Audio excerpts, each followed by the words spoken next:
All right. Good morning. Good evening. Good night. Another week in Web3 and NFTs. Another chaotic, beautiful hurricane we find ourselves in. We're at Max FUD for ApeCoin and Yuga Labs.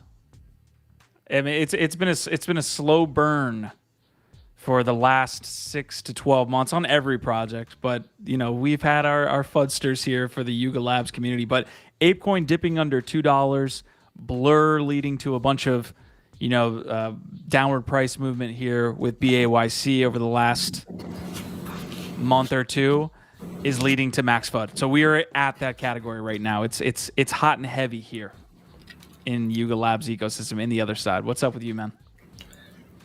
Just can't wait for Marty's take. Just cannot wait for Marty McFly to pop in here and just let us know how he's feeling about all of it. I have a feeling I can guess. Yeah.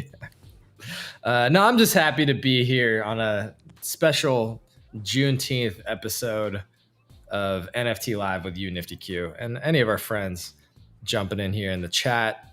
Cromer, Super Arsenal, great to see y'all here.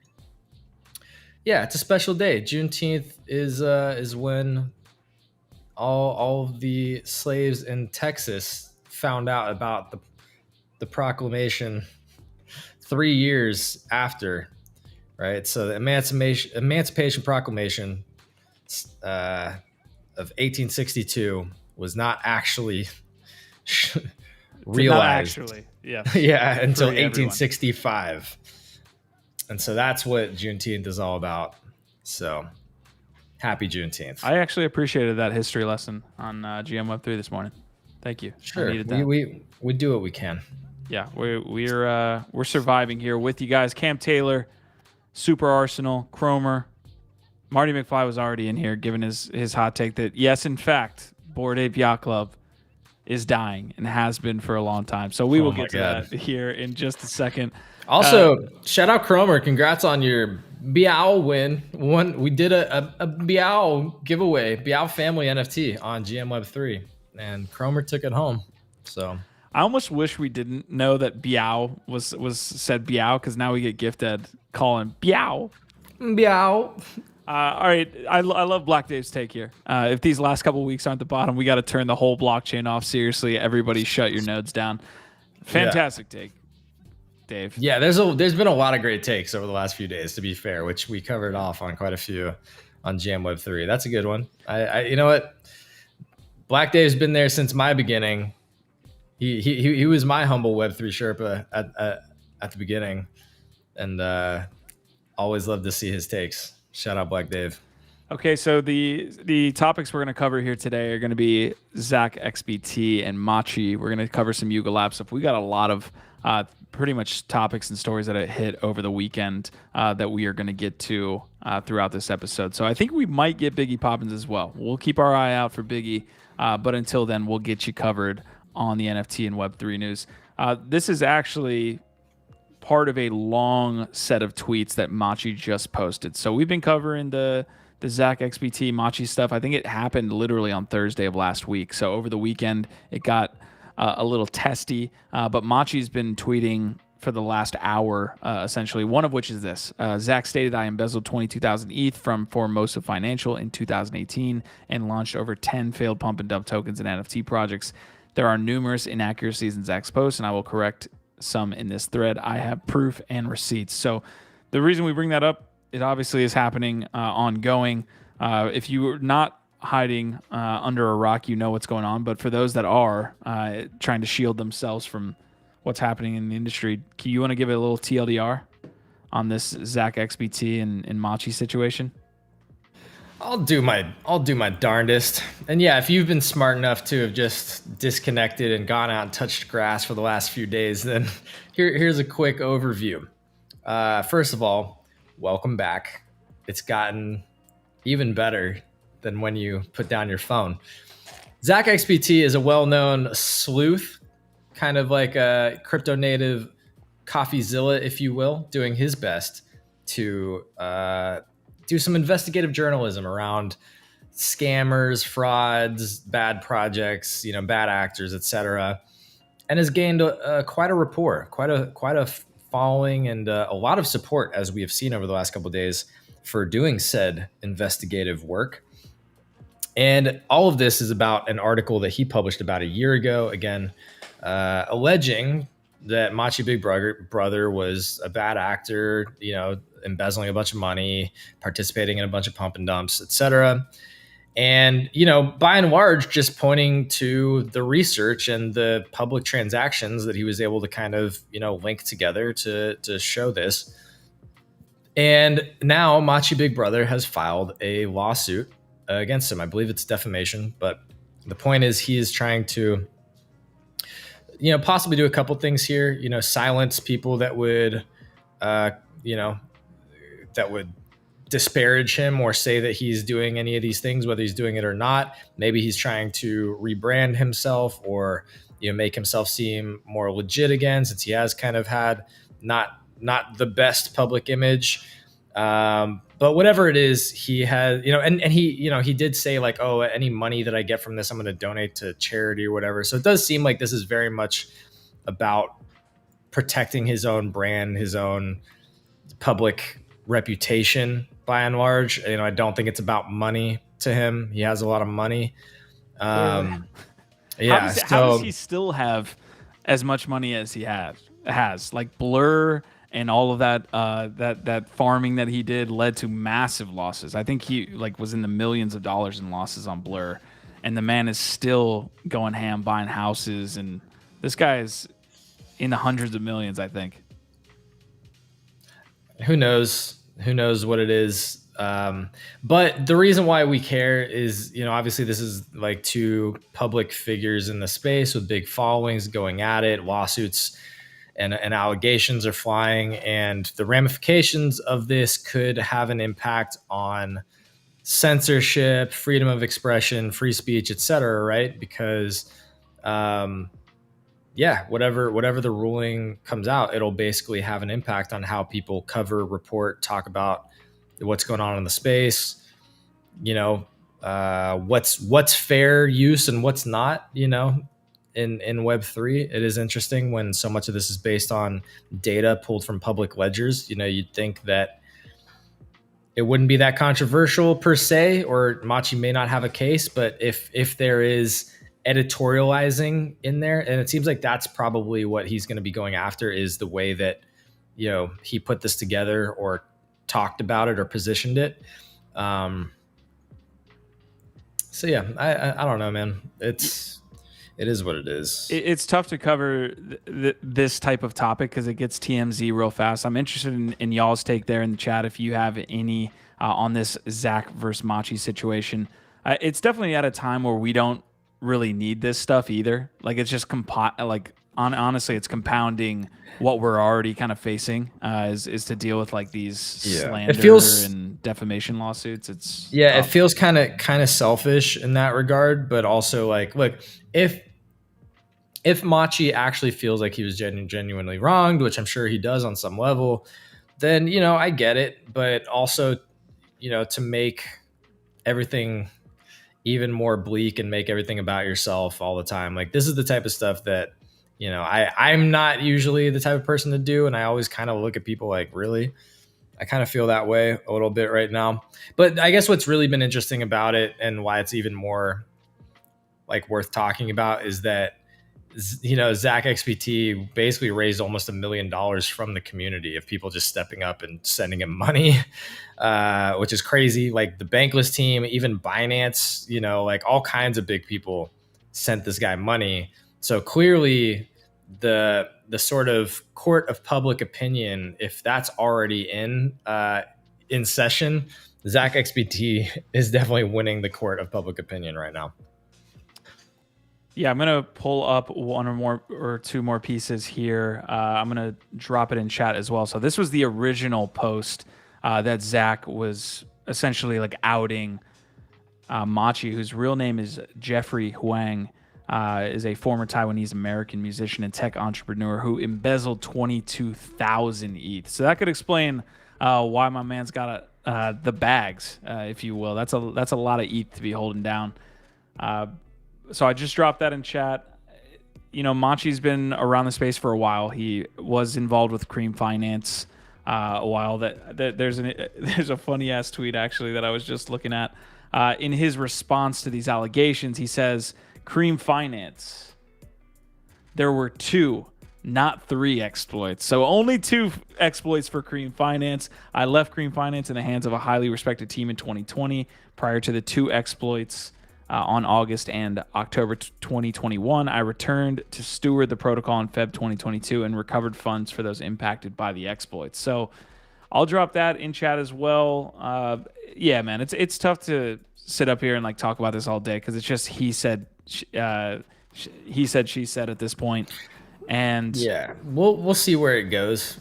Yeah, the piece that I think is, in my opinion, not really that debatable is the fact that I don't think Machi even planned on like really winning this lawsuit. Like anyone that's smart understands like there's not much that Machi has like to stand on. I think it's just his way of kind of bullying somebody who is writing stories about him.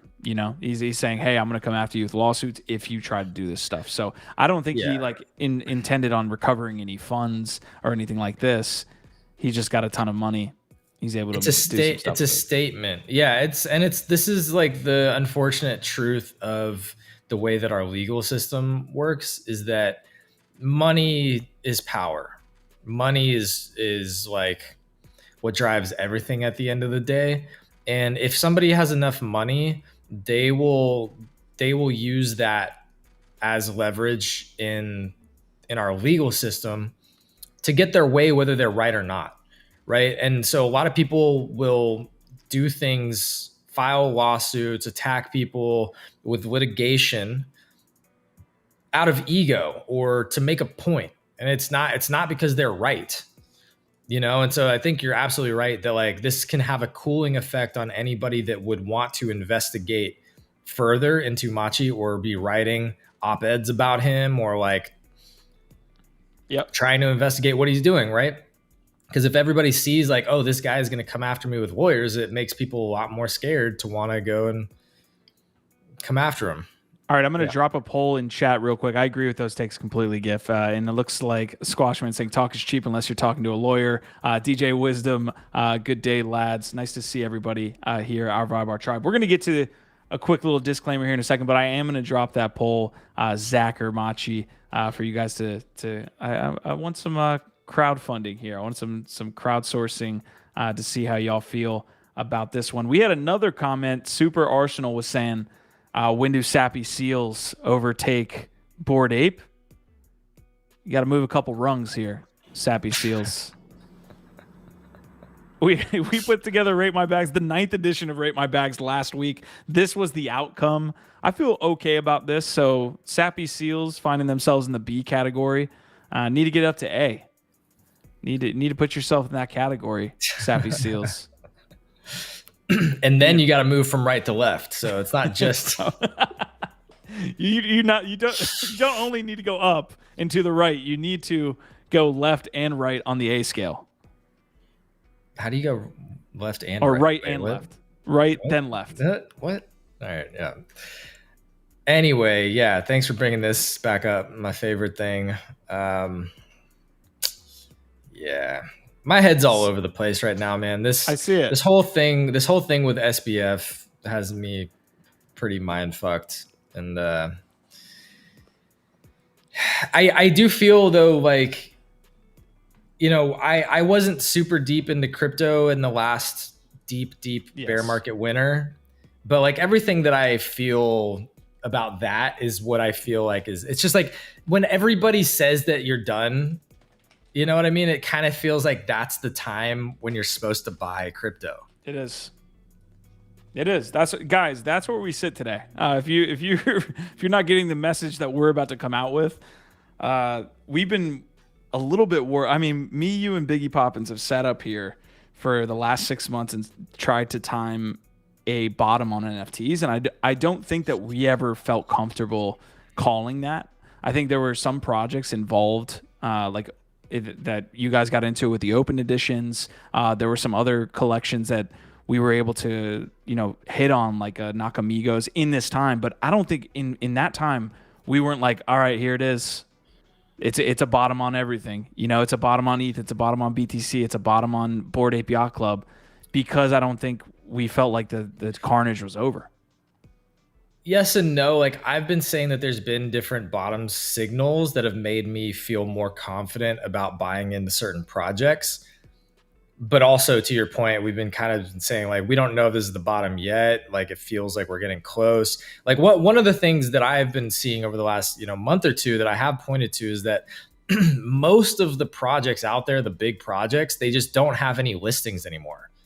Like and I'm not saying all of them, but I like maybe Bored Apes has a bunch listed now. You know what I mean? Like, but it has been the case that over the last month or two, if you went and you just searched around a bunch of the big collections, most people just stopped selling. They're just like, I'm not selling anymore. Like, this is crazy. This shit's so fucking low.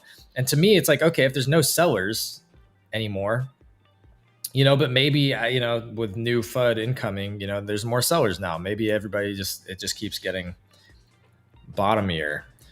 Yeah, it can't be, I think, overstated the effect that Blur is having on the space as well. Because you're right, like the space before Blur worked like there aren't any other sellers, so good luck. Like if the Bored Apes are holding in mass for the most part, then we're going to be okay. Obviously, we wouldn't have as much liquidity for selling into things. Like there wouldn't be this massive floor. But what we found on Blur is like the floor isn't the floor. The floor is this artificial piece put up by incentivized trading. And so, I mean, I'll even give you an example here. I've got it pulled up. Cirrus has been following a lot of this Blur farming, the biggest wallets on Blur. I'll give you a negative scenario here that could potentially impact us long term. He's saying there's a Blur farmer that basically has 2 million long open on 32 BTC using 13x leverage. Every time they get an ape dumped on them, they take a loan on it so they have ETH to farm again. Problem is they're running out of farming funds and they've dug themselves into a deep hole. Average liquidation price, which is obviously the important number that you want to be looking out for here, is 40 ETH. Wonder what happens next. So this is one example, and you can see the first comment up there. Blur will end up killing BTC. To be fair, over-leveraged degens will always a problem in BAYC. Blur just made it easier to be one. So we'll jump into a little bit of this. What's up? Man, that's just a perfect illustration. Like, talk about things that we've definitely been calling and talking about since the beginning is like talking about Blur having a very predatory and, in my opinion, more negative than positive impact on NFT prices and NFT collections. Like, that's just an illustration of like the danger right there. It's just like this is what giving advanced leverage and financial tools to degens on the most speculative assets ever created. You think this is going to end well? Yeah. I will say that there have been some great takes here on Blur and what they eventually will do to the space. Again, more so like what was going to be the approach, I guess, on the other side of it, of us sitting here talking about it. My approach was everything and anything is open to be built here, so whether that affects it negatively or positively, it is what it is. And that is essentially what's been happening. So yeah, Blur, I think in the bull run, though, we've also sat here and talked about what rocket fuel that could be once the thing does turn around. Because essentially it's negative spiral effects when it's a bear, and it's bull market, rocket fuel when we go up the other way, because it introduces that leverage piece. Yeah, but we haven't seen how it feels like we haven't seen how bad this can get first, right? Because if Blur basically self-destructs the whole space before we even get back to a bull market, like, you know what I mean? I've been saying that I think the only people that are actually benefiting from this whole Blur airdrop and farming situation is Blur. Like, I don't think, to your point, you're talking about Machi losing his ass, Franklin lost his ass. Most of these big farmers that were playing this farming game and driving all the liquidity on Blur and like propping them up as a legit competitor to OpenSea, I don't think are making money. I think most of them are losing money. and you've It's seen a what it's gamble. done to collections. So like it just really feels like we've been saying nobody's winning in this except for Blur at the end of the day. And they don't care about, again, like my opinion is that they are just a VC company that doesn't really give a shit about long-term sustainability. They're just going to look for the exit. They're just going to get an exit at some point. Anyway, Hazy here. Hazy Hoizhaga, cool name. I don't know if I'm saying that right, but saying, I doubt Machi would have brought this to court if he did what Zach accused him for, to be honest. You might be right, but again, like we were talking about, when people have a lot of money and there's their ego or their reputation on the line, you can't put it past them to bring lawyers into it because this happens all the time. So Yeah, I'm trying to bring up more takes here. All I would say on that, Hazy, is that like just because somebody brings lawyers into something does not make them right. Like this is just absolutely not the case. So I was actually trying to navigate this situation with BAYC with my own ape, right? Like, because what's happening right now is there's rare trait apes that are just sitting on the floor, like basically making up the entirety. Like rare traits are like, this was an ape I was looking at because I got the cyborg ape right now, but honestly, like the more simple kind of aesthetic for me as a personal brand makes more sense. Obviously, I can't sit up here with a fucking cyborg guy every day, but like I feel like this, I still kind of like the aesthetic of having the hat. But that was an ape, for example, that was on the floor that would not have been, in again that the bull market. The white fur too. White fur. Yeah. I mean, look, all I need at this point, Q, is for my meme coin bags to pump, and I'm back into a rare ape. That was part two of my plan here. Is like I actually did. Okay, look, I'm not saying that like I'm accurate yet, but part of my prediction was that Bored Apes would keep going down. That was why that's working out. So far, part of my predictions have come true. If some of the others do, then it's going to work out how I hoped, which was I'll be back into Bored Apes with a much better starting. It's actually a great take. A lot of people think, that the cycle of these pumps will be, again, Bitcoin, ETH, shit coins, or altcoins. I won't call them all shit, but altcoins, and then NFTs. And if it works in that cycle, you might be right. All shit coins are altcoins, but not all altcoins are shit coins, Q. Yes, very true. All right, a lot of great comments coming through. We'll pull them up on the screen here and get through them. But I did want to show off the NFT price floor against ETH here in the last 30 days. So BAYC down 6%. Damn, my eyes are getting bad. Down 6%.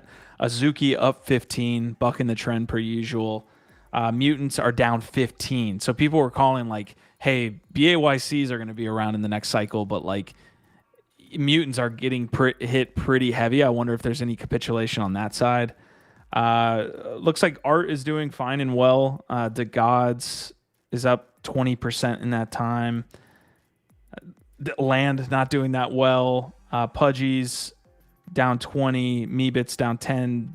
Kennel Club's down 17. So you can kind of get a look. Milady's down bad.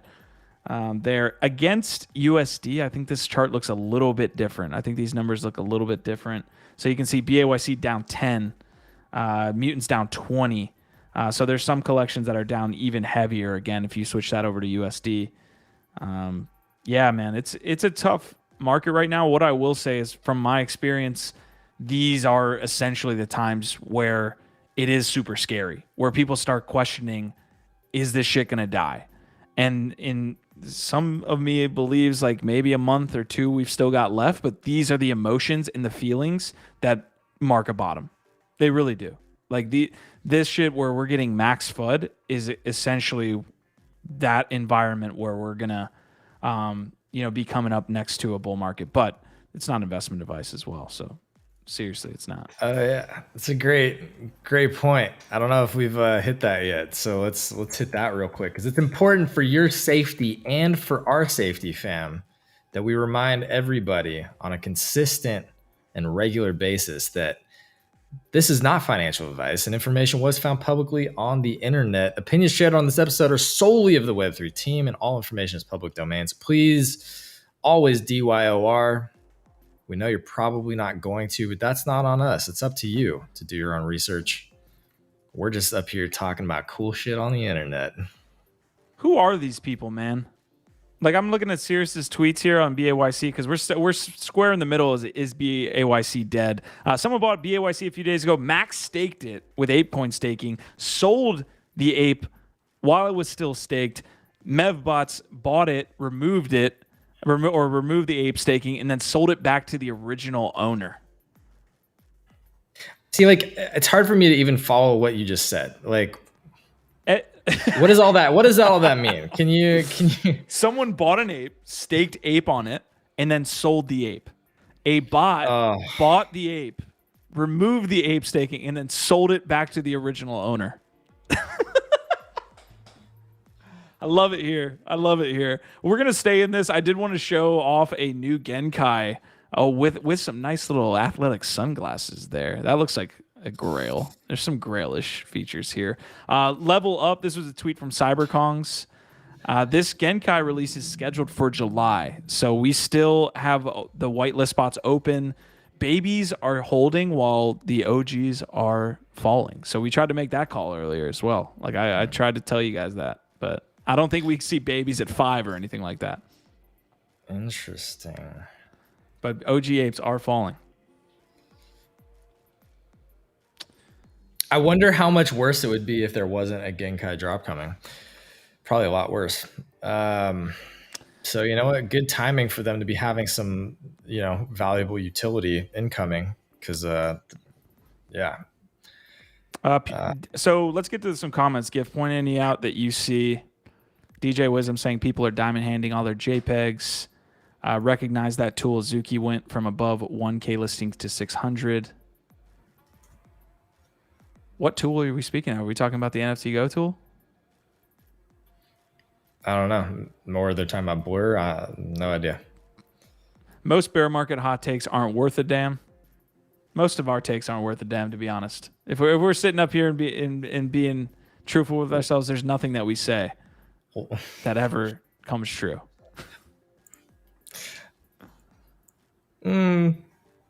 I don't know if I agree with all that. Is your sarcasm meter like off or something? Do you want to turn that on? It's right below your condescension filter. Okay, you want to turn that on? All right. Okay, nothing we say up here ever comes true. Did you catch it?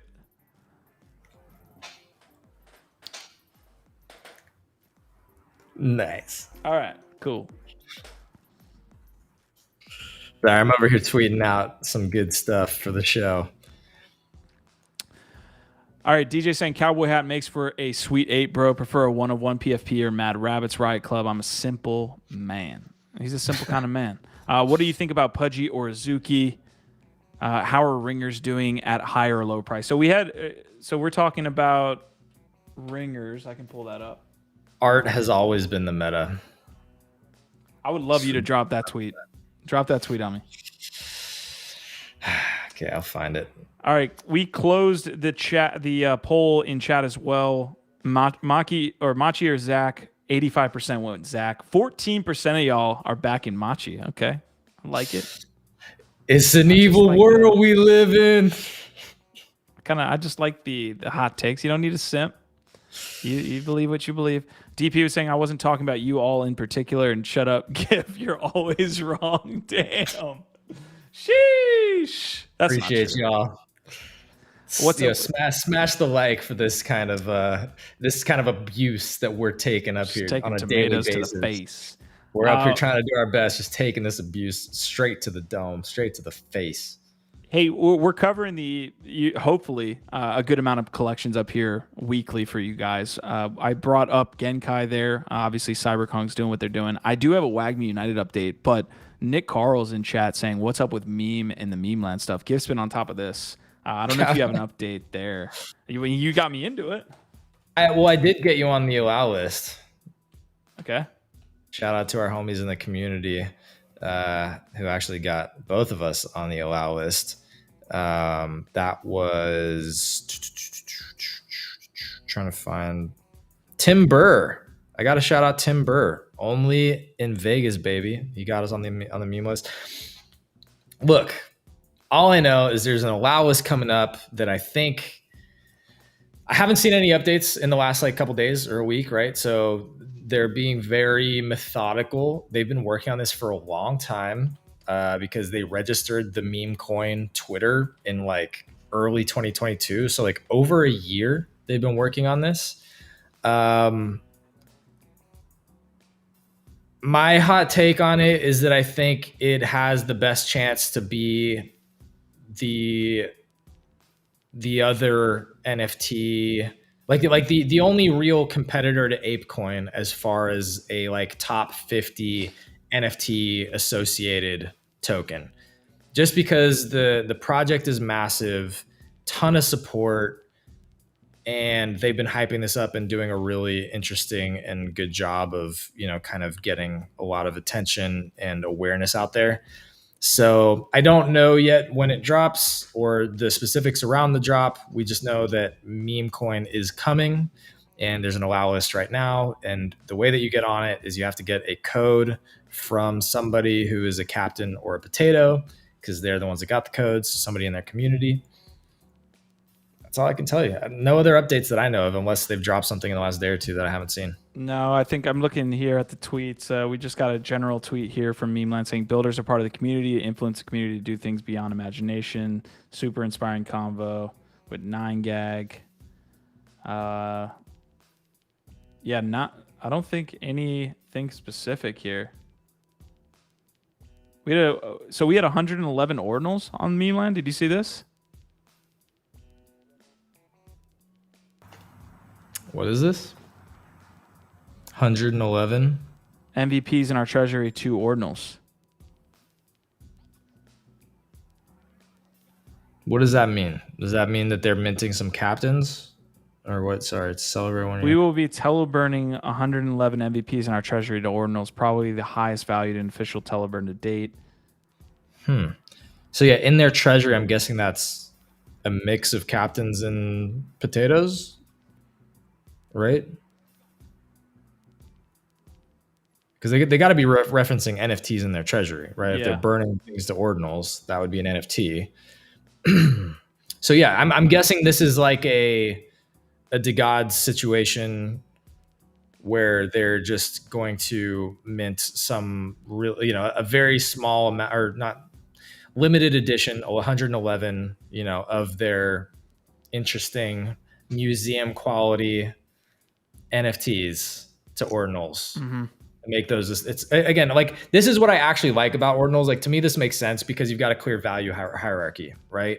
You've got these super special ordinals, very limited. Then you've got, the big collections on ETH, and then any like sort of like a little bit less valuable, larger collections or whatever expansion projects on Polygon or layer 2s. It's like, this to me makes sense in terms of a value hierarchy. So that's cool. All right, so that's the update there. I've got the WAGMI United piece here.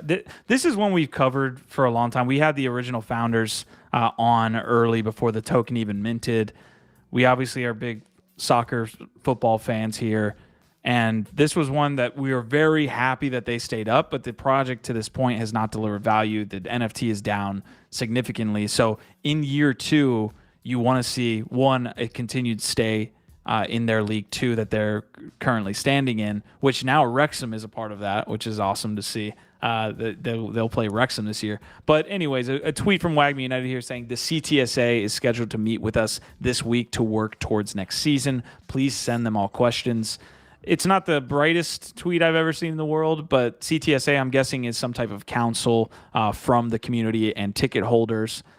So that is happening this next week. That's good to see an update. They don't tweet much from WAGMI United, but Crawley Town is consistently updated.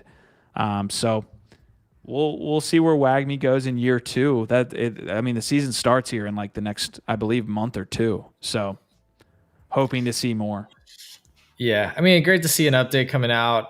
It doesn't sound particularly positive, although it could be, doesn't necessarily mean it's negative either. I'm sure they're going to be facing a lot of difficult questions though. Yes. And it's cool to think that there's a potential for like a new rivalry between Wrexham and Crawley Town. That's a fun idea to think about. I just don't envy those guys, especially given the revelations from NFT God that WAGMI is a lie. Yeah, let's Uh, bring that up. We're gonna bring that up. I, I also see some comments asking some questions here, but what were you gonna say? no, I was gonna throw in some of these comments. One of them was Squashman following up on the ZachXBT Machi thing. He says the cost, and Squashman is actually our resident legal Yes, expert here. So, he would love us this to is point that out. this is more informed information than you can get most places. The cost of litigation is insane. Remember that 95 to 97% of cases settle. They never make it to trial because of the cost of litigation. All the stuff people want revealed in the discovery process usually doesn't even go public either. So yeah, again, like this could be a very strategic move by Machi, which it often is, just to like make a case, cool off any people that want to come after him, and just settle and never have it actually go to court at all. Never have a bunch of this stuff revealed. Because yeah, like to his point, like why would you want this to go to court if like it means that a ton more people are going to have like way more information to be digging into your shit and scrutinizing what you do? I doubt he wants that, frankly. Like I'd be surprised at least. Maybe he's totally good. Maybe again his hands are totally clean and he has nothing to worry about and he actually feels like he really wants to be exonerated. So we could be wrong. We could be all prejudging this guy. But I severely doubt anybody wants that kind of scrutiny, even if you're not doing fucked up things. Like I don't want people having that much access in everything I do every day. It's just like a lack of privacy, which is one of the conflicts within this world of Web3 that we're entering into. But it would be interesting to have it be a big enough whale where people are actually, and that they are tracking the wallets and the purchases, and obviously that can get into some things where you can like front run and kind of, well, what's the word I'm looking for? I don't know. Kind of work with prices is what I'm looking at. I kind of blanked on that term, but essentially like you have some like price manipulation. Is that what you can do? If people are looking at your wallets, you understand that you have a lot of power there. So there's a potential to do some would even not call it shitty things, like you're just trading, but the result of that. But yeah, Machi has been tracked for a long time here, so he's under fire again. I can bring up how ringers are doing here in a moment. I also had another question here in chat that says, "What do you think about Pudgies or Azuki?" We like Pudgy penguins. I think we like the organic community that we see there. Like that in a bear market with projects suffering, you can tell that the Pudgies are there and there's a strong ethos in that community. Azuki as well. We even moved him up to literally one of the top collections in the space. So you see how we feel about it. Yeah. So in those like first half, especially of those A's, a lot of those have very clear trajectories and like ways that they can get to S tier. So to me, Pudgy Penguins is one of the ones that is very close to making their way to being like an S tier top blue chip, just like their trajectory seems to be very positive. They're holding value and still building better than almost any project out there. So like I would not be surprised in the next, couple months, to be putting them alongside those top projects. Dust in the DeGods ecosystem we have not covered. So obviously DeGods and Utes have their kind of founder like origin there on Solana. We're not heavy into Solana. I was into Star Atlas early, and there's a couple other projects there, but we weren't in the NFT scene on Solana, and so we never got really involved with those two. We covered them moving to Polygon and Ethereum, but I don't even know much about the Dust to Gods token. Yeah, I believe it's all now tied into their new wallet. So like, I think there's some more utility there and there's more to talk about because we really haven't covered the D wallet or whatever. The Dust Labs is, Frank DeGod's whole enterprise, and they recently rolled out a wallet that I think, Dust is built into all that too. We did cover a little bit around the launch of the Utes, because I think you had to buy Utes with Dust, and that was like a big way. That was like one of the original utilities to get people into Dust Yep. and interested. And anecdotally, like I didn't participate in that myself, but anecdotally, I heard it was a bad experience from several people that were like trying to do that, that they were just, it wasn't working well and they were losing money trying to bridge and like get in and out. So I kind of like at that point, I didn't really explore it much further because of those negative reviews from some friends of mine. But I guess it's still a thing. I guess they're still, it's still out there. They're still building, doing things. So yeah. Again, details aside, I love when a token actually comes out from a legitimate community, because it kind of sets a precedent for others following behind it. The really hard thing to do in this industry when it comes to like launching these tokens is you need like a to be super successful, even along the lines of Ape. I mean, you're seeing Ape get completely destroyed. Some of that has to do with the fact that they don't have consistent utility yet. And that's what you miss out on if you're trying to, like, at least from a conceptual standpoint, is like, oh, let's just launch a token and let's have this exist, and then we can kind of formulate things as we go. It's like it needs a consistent revenue stream, it needs a consistent sync, it needs all of these things set up, and then launching the token. Could you imagine? Like, I know we talked about the gang token a bunch. Could you imagine if it actually launched? How bad that would look right now? It's and don't sell me on the gang token saving Gutter Cat Gang or anything like that, because there's no way. It would look so bad.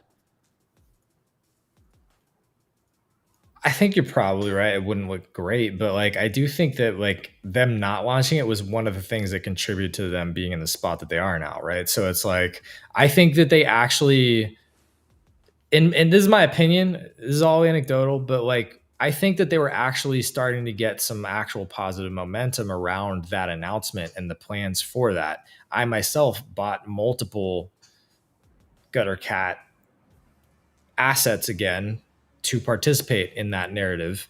So like, I think it would have actually done a lot to make them more relevant and more interesting to a lot more people. Yeah. But like, how well would it be faring in this market? Probably not better than Ape. I don't know. Probably not great. Again, it's like there's not many. This is why it's like meme coin is interesting for meme land, because it's like there's just not that many tokens that are NFT originated or whatever that come out of these NFT projects that have really done that well. ApeCoin's been one of the shining examples of a coin that's actually done tremendously well. I mean, again, if you just look at the volume, like say what you want, it's like it's been like a top 40, 50 coin basically since it launched, and the amount of volume, like yes, it like pumped and like it's at kind of like a low right now, but so is almost like most things right now. Yeah. So I don't know that that's like a shock, but just even the amount of volume and like things that they have done with it so far, I think you could argue it's been way more successful than almost any other NFT related token. Yeah, we tried to bring up a couple examples of NFT related tokens. So there's not really a high bar for those. Ape is essentially one of the bars. Well, Dust, we should look more into Dust, I tried honestly, to look. Okay. Well, I tried to find Dust on CoinGecko. I'm not sure if it's on CoinMarketCap. I can try to pull that up, but I don't see either, to be honest. Is it on Solana? I think so. Yeah. So Dust Protocol? Probably. Yeah, I really haven't looked far into it, but that would be interesting to dive a little bit deeper into. I think that these are tokens that when an NFT bull market comes back, will probably do very well. Like even like a Blur token, like when an NFT market comes back, like Blur is probably going to do tremendously well. Yeah. So Hazi, again, you're asking us about the God's Eco token, like the ecosystem token. We're not holders. So I would love to like have someone on here that is in that ecosystem that can explain all the different utilities currently and what's planned. But that's my problem with a lot of this is like it's very short sighted when people think we're just going to launch a token, and there's a lot that comes along with it. I think even ApeCoin right now is in hot debate, and it really, like you said, it depends on where you got in. But right now, it's not a Sure. smashing success. Like it's successful in the fact that it's I think been able to at least distance itself from Yuga Labs, so it's its own thing now. But if you look at there was They that they initial pretty run up. much but they pretty much launched it in a bear market too. Like also, like let's be fair. Like when did they launch? End of 2022? No, beginning 2022. Yeah, Yeah, I mean that was like the beginning of the bear market. So we haven't even seen ApeCoin in a bull market.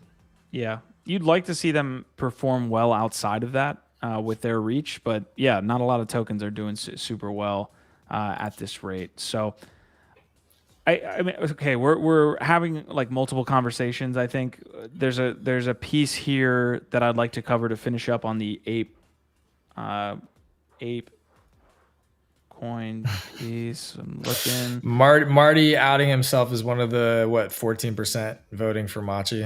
Of I'm course. shocked. No, shocker. Welcome, Marty. Happy to see you. All right, I'm going to drop the link actually for today's episode. If you guys can go and give a like and a comment there, it helps get the episode out. We can get more folks in as we finish out NFT Live for the day to start the week. Hit that like, fam. So overall, I mean, the thumbnail's right there in your face.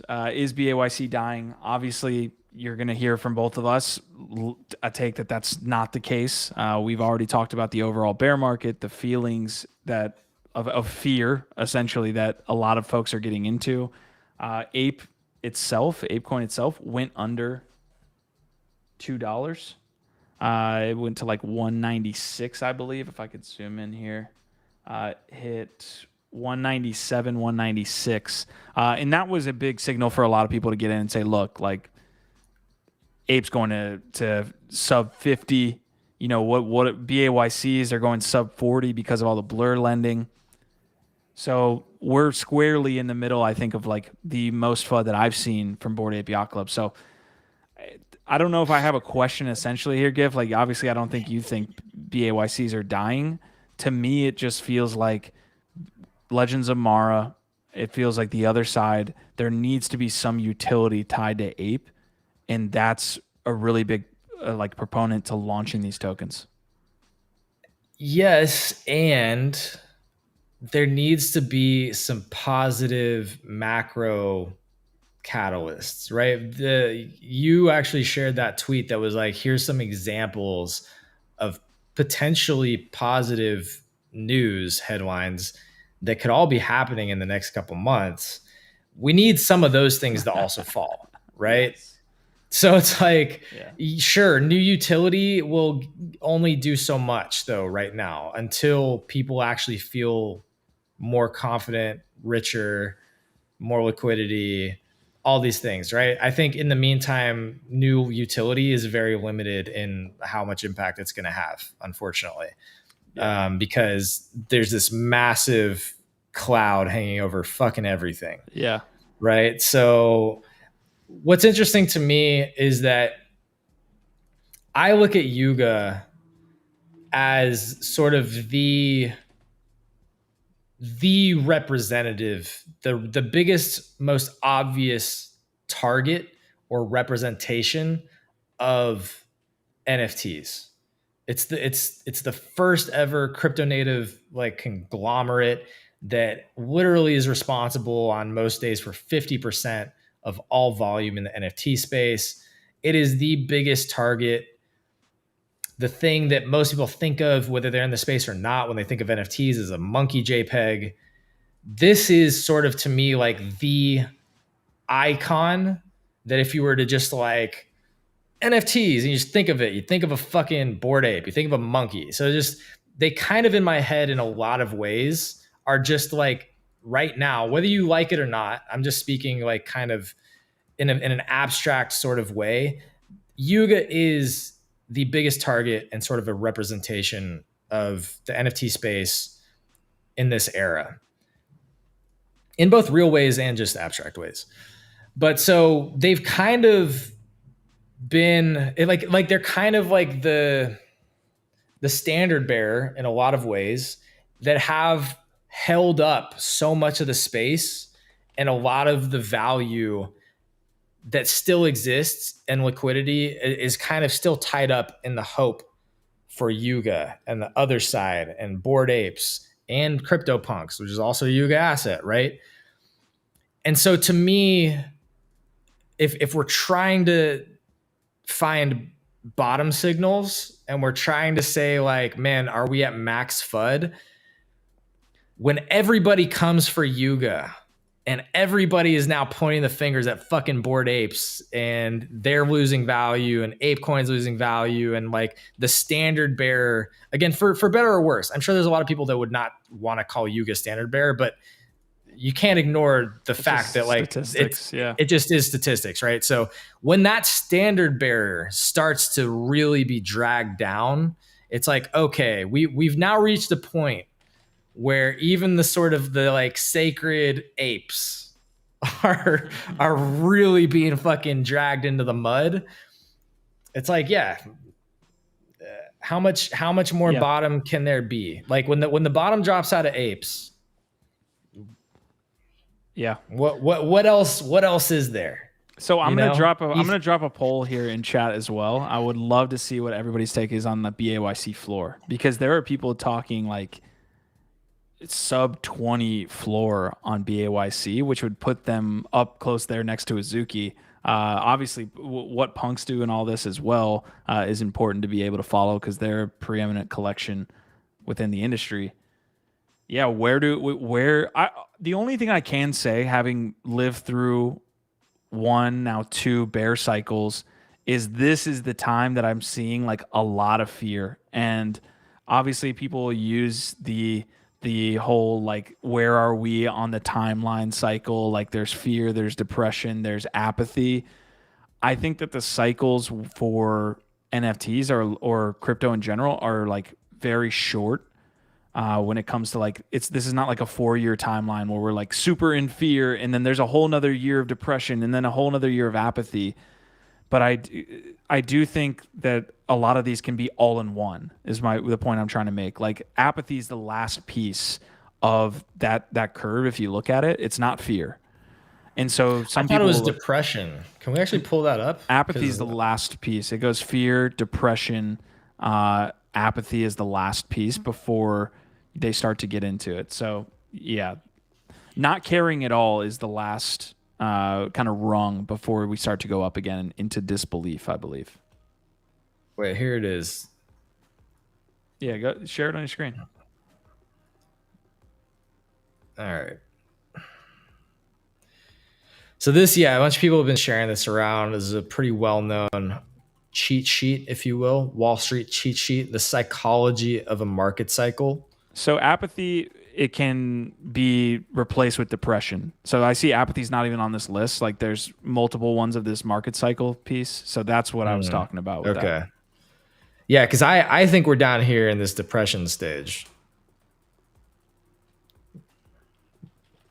Yeah, agreed. But I also think like we're a little bit in some of these together. Like I don't know if we've seen full capitulation. Blur is throwing a lot of this stuff around too. Like it doesn't give us the same look, in my opinion, at what the market is. Like how many people have capitulated from apes at this point? Do we still have more to go? Right now, it seems like there's more to go. But that's of that, what everybody's saying. Everybody keeps saying that, but like Blur is the only volume that we're really seeing. Like I would love to see like OpenSea trading and what that looks like from like a capitulation standpoint. Like are there more sellers on OpenSea right now for Bored Ape? I don't know, man. Okay, let's just do this. Let us know. Maybe this is a poll, or maybe it's just for you, but let us know in the chat. What do you think is the lowest that the Bored Ape floor gets to. Hmm. What do you think, Hugh? 31. Just throwing it out there, like 30. 30, 31. Okay. Uh, So it's still quite a bit lower than it is now. Marty's calling Cirrus, showing that Ape's floor is really around 40. I think that would be one. I think that's correct. When you look at where the trends are going with what's happening with Blur, I think that's what's being shown, is that the floor is not actually the floor on those pieces. Yeah. Yeah. Well, in a buyer bear market, which is what we're in, the floor is not the floor, to your point. Everybody's using bids and WETH offers, and people are capitulating and selling below the floor. So yeah, I would not be surprised to see the floor actually dip into the 20s. So like high 20s. And I don't think it stays there long, but I could see, the way that these Blur,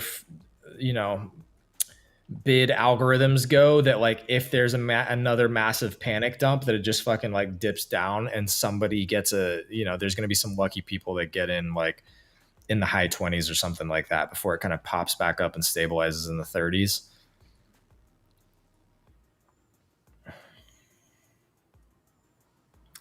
That's what I think. I think it gets into the fucking 20s, high 20s. Would be also my guess. I don't expect it to dip far below 40. So Hazi's here saying he's thinking, in that 35 maybe range. So you're thinking in the 20s. That's where we bottom out at BAYC. I think it has one of those like spikes that's driven largely by like bids and algorithms and all that shit, but that it stabilizes in the 30s. Okay. But yeah, I think there will be a couple sales that go in the high 20s. Yeah, I mean, you're looking at the rest of the ecosystem too. Like they're being hit harder. That's what the charts are showing. Kennel Clubs, Mutant Apes are being hit harder. Amidst all this, we have Legends of Mara coming out. We have the Heavy Metal Forge coming out.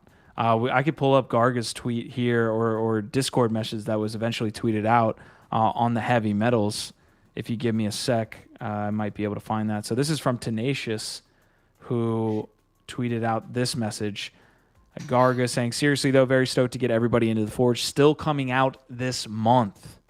Gonna share a bunch more info early next week. And again, this BAYC conversation. The Forge is not the game. That's like a pre-game. They're what the heavy metals are involved with. So heavy metals are the Forge. If you think about it, like Legends of Mara, that's more vessels, other deeds, and these pieces. The heavy metals have not been shared as a part of that lore together. Okay, so it is its own mini game, or like yes. What is the Forge? It is a mini. It's the 2D game. Yes. Okay. Well, I thought Legends of Mara was the 2D game. That's why I was like, I feel like this was sort of an in-between phase before the game. Yeah. Guess we're not clear. We know that heavy metal forge. We've seen the one. We've seen that one image, right, of the heavy metal forge where the heavy metal sitting there like mining something. We assume that's not the game. That didn't look like, now that I could try to find it again, but that looked more like a plot, not like an other deed plot. It looked like a metal, or it looked like some type of different flooring, like different environment than the other deed. So yeah, well, we know that there's a 2D game. That's what I'm saying, and that's what I thought. I thought Legends of the Mara was the 2D game. I think the Forge will not be as built out as the Legends of the Mara. I think it'll be like a mini game, whereas Legends of the Mara might be a little bit more developed than a mini game. All right. So all that complexity to say, chasm. All that to say, yeah, they're there. We called that, but ApeCoin needs something to be able to do in that utility piece besides staking. And I know the NFT God actually had this tweet right here: staking is not a real utility that we can get into, but ApeCoin needs something to do. It's that simple. Like what can you do with ApeCoin right now other than stake it, which drives price at least at the very least. Staking is a You can vote. stabilizer Don't of forget you price. can vote in the DAO. Don't forget DAO governance, Q. That's a whole other point of this negative FUD hitting, is that the election council and everything that happened with their salaries is hitting as well. So that's adding to the FUD. So it's at full max capacity right now. It's terrible time for that story to fucking happen. Um, When it rains, it pours.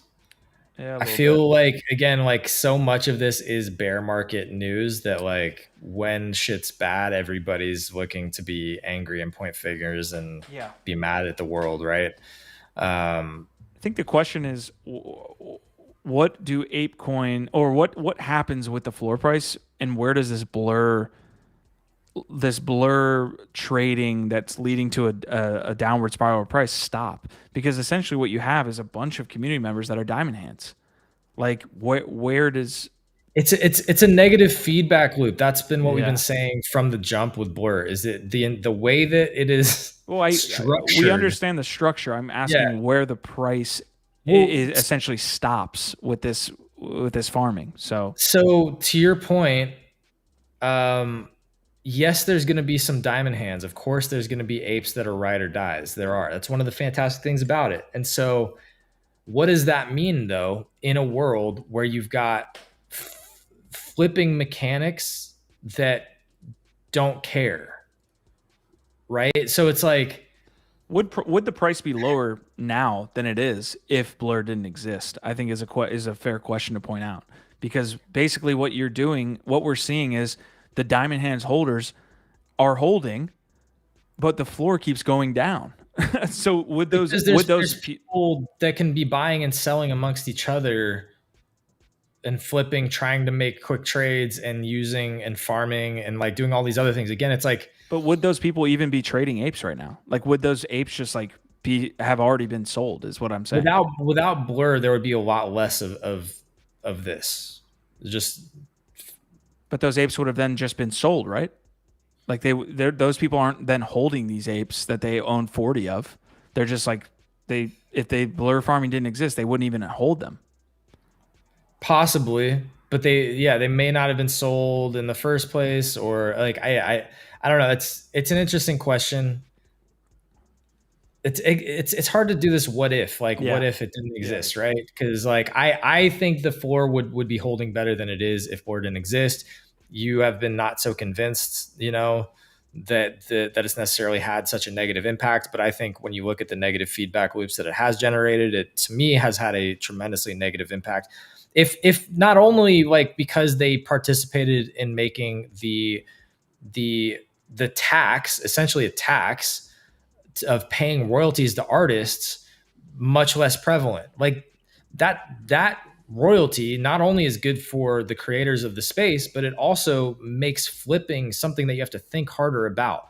Like you have to like really want to flip something to pay a royalty on top of it, and like have it actually make sense from an economic standpoint. So it definitely disincentivizes this like really frivolent sort of behavior of just treating these like shit coins.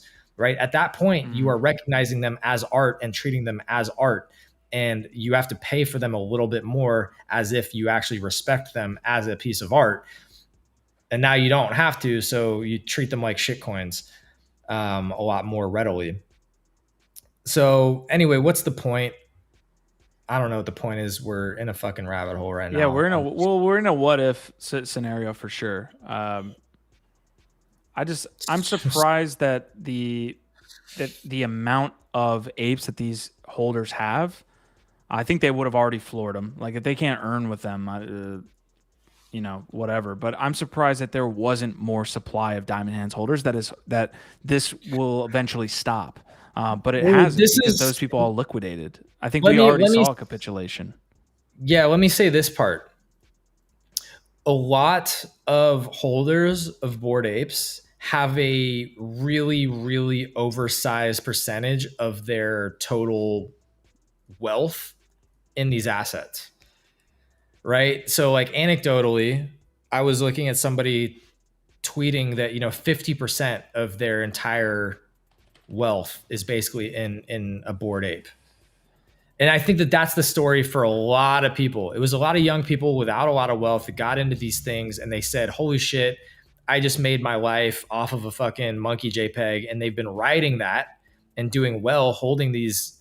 And now it's getting to a point where it's like, okay, I went from having an asset that was worth $500,000 to now it's looking at 70,000, 60,000. How low is this going to go? Yep. So if you understand that these people are not rich people that don't have a lot of money, like some of them are, right? Don't get me wrong. Yes, there are some wealthy Bored Apes. Of course, there are some people that have massive bags. There's a ton of whales that have them, but also there's a lot of people that are not whales. There's a lot of people that have a lot of their, unrealized potential net worth in these assets.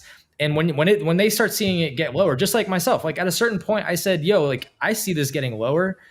I should have sold at 500. I should have sold when it was at 150 ETH, frankly, and like held on. And I could have done a lot better now to buy back in. Everybody's thinking that now, though. Yeah, but how many people now, especially the ones that are not whales, are feeling that crunch and just saying, like, you know what? If this shit can get lower, I might as well just get what I can out of it now, and like maybe I can get back in. I know that I'm not the only one that had that, take. And I think that there's a lot of people in the space. Like, yes, there's a lot of diamond hands. Yes, there's a lot of people that are gonna ride or die. Yes, there's a lot of people that are whales already. But there's also a lot of people that have a large percentage of their supposed net worth in these assets. Yeah. I'm looking at NFT Go right now, and this is just looking at the last 3 months, right? You can see that these whales are the only ones trading these assets now. Yeah. Even, again, from this year. This isn't a yearly chart. This is just a 3-month chart. Even from this year where Blur did exist, an outsized amount on the volume side are now just being tossed back and forth, supposedly again due to Blur. I'm formulating my thoughts on this. Like, I think what happened was there was a fuck ton of capitulation, like organic capitulation, that was eaten up by whales that are now using this, and I don't think those whales would have bought those up, and held, if the Blur farming didn't exist. So I think that's kind of the thesis I'm drawing from all this, is like the whales held a transparent floor. What's the word I'm looking for? A floor that didn't exist, essentially, due to Blur.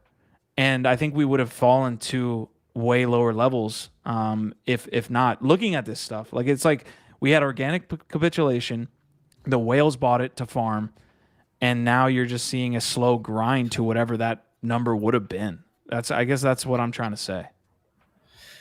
Do you remember what I think you're probably right. Do you remember what the total unique owners got to on Bored Apes? Because it's at 56% now. I think it's gone down. That's a really good question. That's a really. Because I'm sure there's been some consolidation over the last couple months. Because I think it probably got closer to 60, 65% or something like that. Mm-hmm. Which is 15% drop, which is 1,500 people, if you think about it, right? That's what flavor is the Yuga Kool-Aid? Gordon just took the bag and dipped. That's the truth. I want to hold on to these receipts. I'm literally screen capping all of these receipts, and I'm going to send them in one big mass email thread to Marty.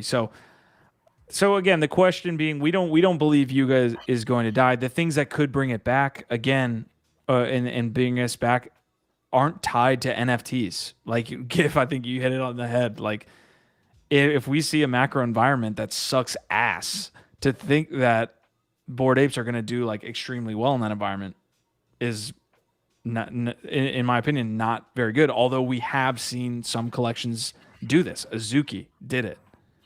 Oni, to some extent, is doing it.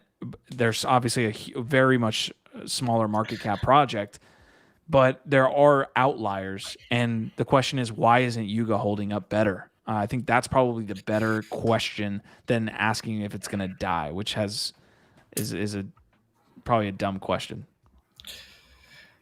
It's more like a highlight question, if you will. Yeah. Well, I do think, we are at like peak FUD right now. And it's gotten so bad that it's almost like I don't want to jinx it, because things can always get worse. But like it's gotten so bad that it's almost hard to imagine like what would be worse, other than like literally like 20 ETH.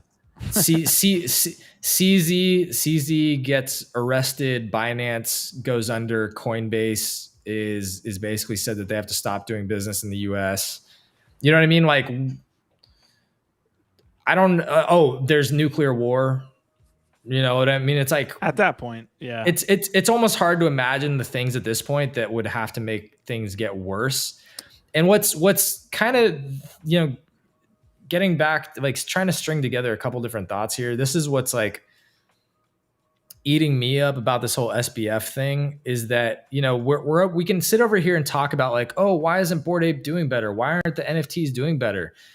But the truth is, as far as I'm concerned, this whole space, like if you watch those clips from recent interviews, House committee hearings, from Gensler and that other dude, the guy who is like crypto bros making money out of thin air, like we can't fucking have these crypto bros making money like this.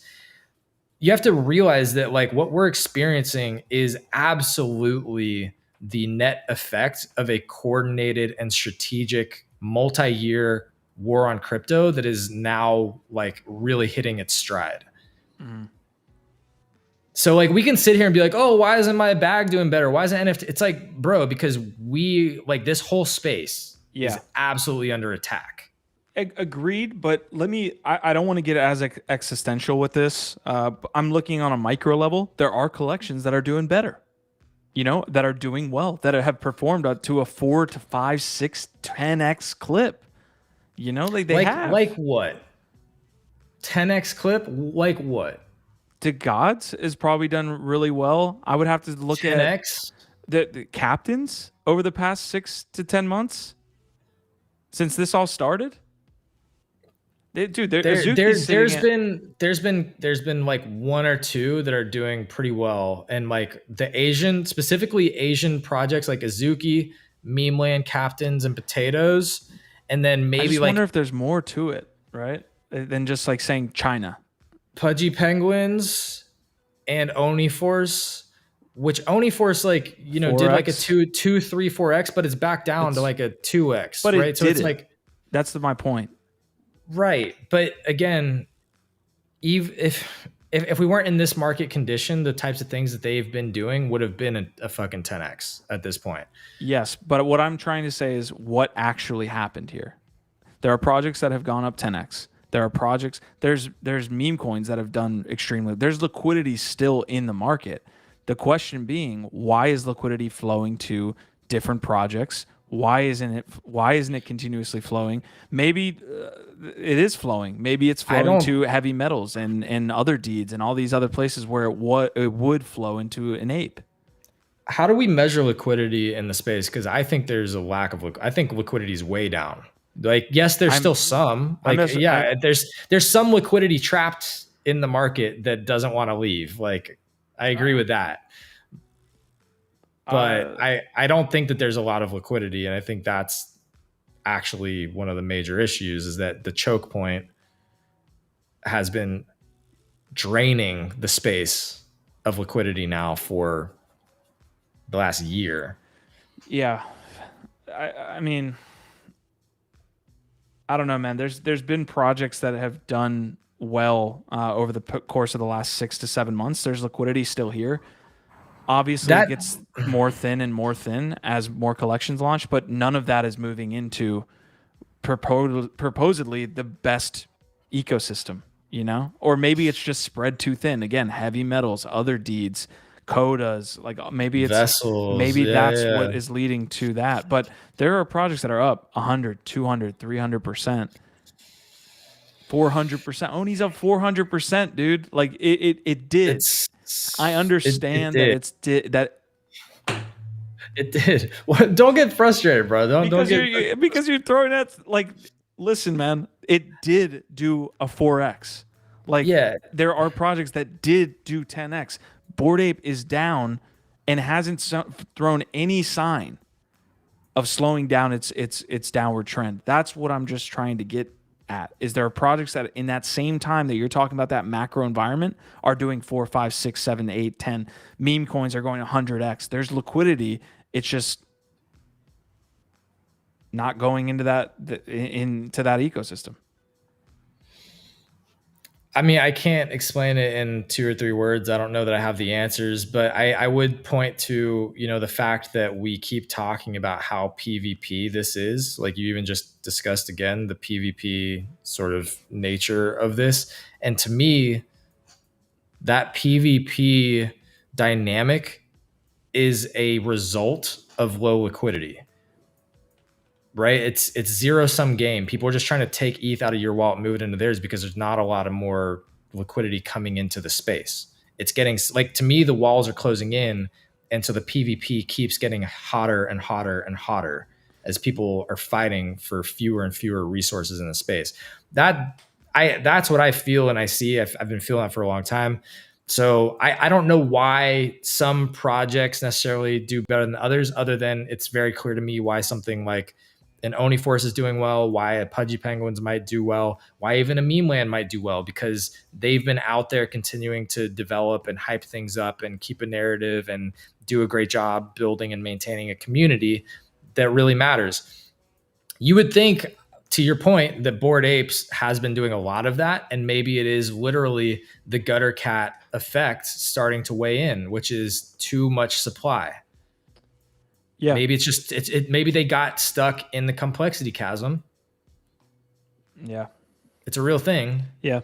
Meme coins are doing tons of volume, and doing tons of multiples. And I see you guys in chat. I see you trolls in chat. We got 37% saying it'll end up in the tens.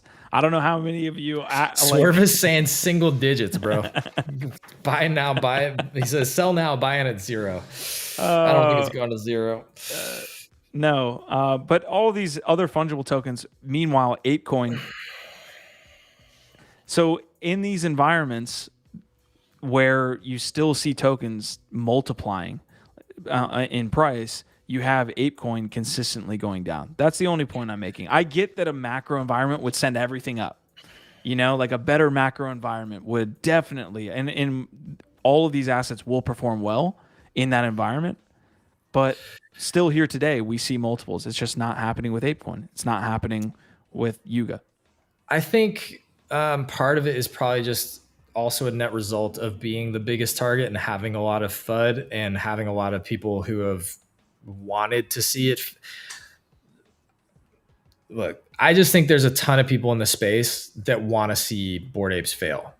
Always have, right? And so when you get like a sniff of blood, when you get some weakness, it's a dog pile. You know what I mean? It's the time for the Marty McFlys to come out and wave their flags and be like, look, I fucking told y'all it's all going to 0. Fuck Bored Apes and all that shit, right? And I think that, like, that's a big part of this. And don't forget, like, how many people were absolutely trying to FUD Tesla to death and short it to death. You know what I mean? Like, there have been great companies with great products and great leaders that people just wanted to fucking see fail. There were some really, really massive people like shorting Tesla for a long time. Yeah. But eventually you don't hear from those people much anymore. And so I don't know. I think that there's a lot of people shorting Bored Apes right now, right? I just think that, like, it's a confluence of a bunch of different things. But I think that there's a lot of people that absolutely want to see the Bored Apes, like, just fucking get theirs. You know what I mean? It's like they've probably been watching this whole time, as there's been so many fucking apes that have put up on pedestals and just walking around like they're the shit. Do you know how many people from all these different conferences are so sick of seeing Bored Ape merch? You know what I mean? It's just like, don't underestimate how much hate there is for the Bored Apes. Yeah. Real quick, I'm going to show off a couple different things related to Ape and ApeCoin. There have been a couple different tweets I've already been showing as we talked. I do want to bring up this chart here. Let me make sure I've got it open. So ApeCoin staking essentially is getting dropped again. I think there was a better chart than that. Let's go here. Yeah. So the first 90 days, which have already happened, and then the first next 90 days past that, we're now sitting in today. So the most ape that was ever dropped already got dropped. So if you're looking for a bullish indicator, like staking numbers are going to be dropping. So essentially what you'll have, hopefully, is less ape into the environment, right? Like if you're not a heavy staker, what you don't want is to see like a whale that's staking 15 million ape be able to just consistently sell that on the daily. So that is being cut essentially almost in half. So the first 90 days got 35 million ape. Now we've moved into an environment just in the past few days or within the next few days. I need to see what 184 days from December 12th was. But for the most part, we're sitting in that environment. 20 million is going to be dropped, so still a substantial amount, but a lot less. The other thing for ApeCoin we've already touched on, Legends of Mara. We've touched on heavy metal. These need to be sinks in the same way that Dookie Dash was a sink for Ape and was a narrative driver for Ape. These things need to do the same thing. A ton of people spent a lot of Ape. I think it was like $4 million worth of Ape or something in that range, millions of dollars worth of Ape on that game. And so Yuga needs to basically launch another product that allows utility for Ape. And those are bullish indicators for me. Staking's going down, usage hopefully goes up, and we see maybe an increase in Ape price, which is sitting around 207. We'll see where that goes. Yeah, great points. Call me Ken. They call me Ken. I'll call you Ken. This is a really interesting philosophical question that I think can be answered a couple different ways. He's saying, does that sort of negative sentiment and the amount of hate actually impact the market or the market movements? I think it's hard to quantify that, but I think absolutely does market sentiment matter. Yeah, like so much of all of this is perceived value. Like so much of even with stocks, what any investing is doing is about forward-looking expectations that is based around like current sentiment of a market, right? So like, how do you quantify exactly how much that matters? I don't know. But the other part is that like people can actually short a lot of these assets. Like people were making a big deal about Binance like not being able to short Pepe anymore because apparently there's been a shit ton of people shorting the fuck out of Pepe recently. And if they can't do that anymore, that helps. So like I wouldn't be surprised if there's people that are shorting ApeCoin or doing different things. I don't know that, but I'm just saying like negative sentiment has negative impacts in different ways. If nothing else, just to understand the importance of a narrative in a world where everything is speculation. Love that take.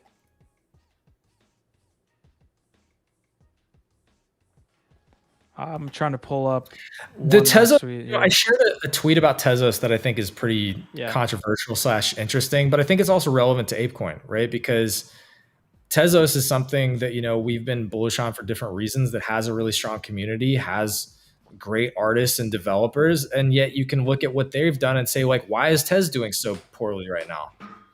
There's a lot of people pointing out the flaws and the weaknesses with the Tez ecosystem and the coin.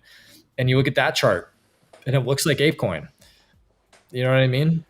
Yes. I will push back a little bit in saying that ApeCoin is directly tied to the Ape ecosystem. Tezos is like a protocol at this point. You know what I mean? It's like, it's tough for me to make that comparison just because there's so many different things happening with Tez that don't have anything to do with the NFT side. You know what I mean? Yeah, It, I don't think it's like a one-to-one comparison. I'm just saying as far as tokens or coins that you would think would be doing well right now or better than they are, I don't know. Like a lot of them are doing bad. A lot of them are down bad. Mhm. A lot of people are starting to say like these things don't have a future. Everybody's down on everything, even if it does have legit applications That's and a fair. lot of things being built there and a lot of potential. Right now, everybody's fudding everything. Yeah. Yeah, there's so many things that go into that. We're kind of like in a very like high level conversation right now with talking about Tezos. Like I don't know what their distribution looks like with their token. You know, I don't know where they've Well, allocated all this money. in that tweet, you know, again, I don't know if we want to pull it up or not, but like they talk about part of the issue is that, you know, they keep issuing more and it doesn't really have a fixed supply. And, you know, right now Ape is issuing a lot more tokens. And so that obviously weighs in. I think Ape has a fixed supply though, right? Like it does have it has a final number, I believe. Um, yes, my guess would be because of the staking numbers, we do have a set supply. So that Yeah. would be my initial guess. So yeah, Tezos is also a old as shit project. That's wild to see 5 years on that. Past 5 years, Jesus. All right, I'm gonna finish out this Yuga convo with a couple different pieces, and then we'll touch on the NFT God tweet. Now I think that's about it. This has been a full on Yuga show today. It has sorely needed, right, Marty? Here we go. Bonnie Crypto says, let's take a look at the past week of stats for Yuga. So this is just going to take you a little bit more into the details. The total market cap for Yuga sits at 2.4 billion, down 2% from 1 week ago. Continues to trend downwards. CryptoPunk's holding things together apparently. The fall in BAYC floor sees its share of Yuga's market cap fall from 32 to 31%. The biggest shifts in market cap per collection. This is interesting. Heavy metal down 15%. Vessels down 12. Codas down 11. Punks were the only collection which had an increase in value. The most concerning stat for Yuga Labs is the continued decline of unique wallets trading their collection. Only 5,428 wallets traded across all collections. That trend looks bad. So they bring a chart up here. I believe this shows a yearly chart, 17,000 on February 1st. Yeah. None of the Yuga collections. I need to get the date on Dookie Dash there. That might give some insight. I don't know if you remember off the top of your head. I thought that was like a March or April release, but I might be wrong. None of Yuga Labs collections had over 2,000 unique wallets trading them. That's well, I first. think that was in the lead up to Dookie Dash, right? Because Got it it. was all the people are starting to trade and speculate on the game, and the run up to it. Yeah, deeds have the most wallets trading. Vessels and then heavy metals have the most as well. Yeah, and again, like this to me, like I know this sounds like kind of a cop out, but this to me feels like it's much more just part of the larger situation that there's just not a lot of people trading, not a lot of liquidity. There's just the whales right now. Fewer than 5% of wallets account for all the trades over the past 30 days. Yeah. There's not a lot of people that are trading right now. And it's a losing PvP game right now on Blur Protocol. You've got only so many people trying to like get small wins doing they're all trying to be Franklin is bored on each other when there's like liquidity leaving the market. It's a losing fucking game. They're stuck in and to add on top of it, if people are leveraged on top of that, it's really a losing game. Mm-hmm. Right? If they thought that, oh, Bored Apes got under 50 ETH, this is my time to fucking go all in with leverage, and a bunch of people aped in and now they're going down. That's just like negative feedback loops. There's not more people coming in to buy right now. Mm-hmm. I guess I love that we've been able to formulate at least an idea of what this Blur situation has happened, because we covered it since the beginning, like you said.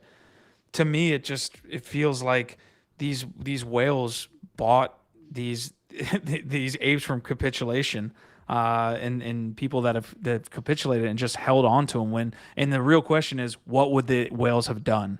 I think that's what I'm coming down to is, would the whales have not been there and the price would have like skyrocketed downwards, and you would have seen like a floor basically evaporate, or would the whales have come in and held strong? In which case, the Bored Ape floor probably doesn't look that as bad as it does now, where it's trending downwards, if that makes sense. But clearly, everybody capitulated. That's not a diamond hand holder. We just didn't see it because these whales stepped in because they were incentivized to do so. That's the only explanation.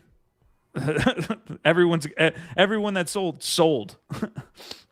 If only 5% of traders in BAYC are selling and doing this selling, then clearly, and the price is continuously going downwards, then it's only to me that it's not organic people selling. Those people already sold. It just seems these are whale games. This is a negative feedback loop of PvP whales versus whales right now. There's literally just like a handful of whales that are all fucking like holding multiple assets. Yeah. Trying to get over on each other and get like a small 0.01 ETH win off of something, but most of them are losing money right now, I think. They probably still think that they're going to make it up in farming somehow, but they're not. I don't think that they're going to end up making money. And I think this is just slowly driving things down further. And then you're going to have some liquidation events that drop it even further. To me, like, I don't know how else to say it. I think, yes, new utility will have some kind of short-term impact, positive impact, but until we see some kind of big macro shifts, I don't know where does new interest in liquidity come from? A release of a great other side. I know that sounds like it's too hard to accomplish at this point, but if you did see a really fucking cool game, you would get extra liquidity. You would get more people in here. Cam Taylor making the point that how many of these unique wallets are owned by the same people? Go ahead. No, that's a great point. It's probably a lot fewer than it looks like if you're just looking at the unique wallets. To your point about having a great other side game and having that bring more people in, unless it has a really solid onboarding and growth hacking strategy to get people outside of Web3 in. All you're doing is, again, like, yes, you might pull more liquidity from some other projects in, but that's still going to be extremely limited right now. So, like, yes, it can bring more liquidity and more interest in from within Web3, but that's going to be so limited right now because you're just pulling from other projects that are already down bad and already very limited. And so they have to, like, either, again, macros have to entirely shift and there just has to be a totally renewed interest, or they've got to have some really, really strong and clever onboarding to bring in people that aren't already in. Great comments from Ken. Left Action House is saying, when the bull run happens again, do you want the BAYCs to be the leading NFT project or do you want something new?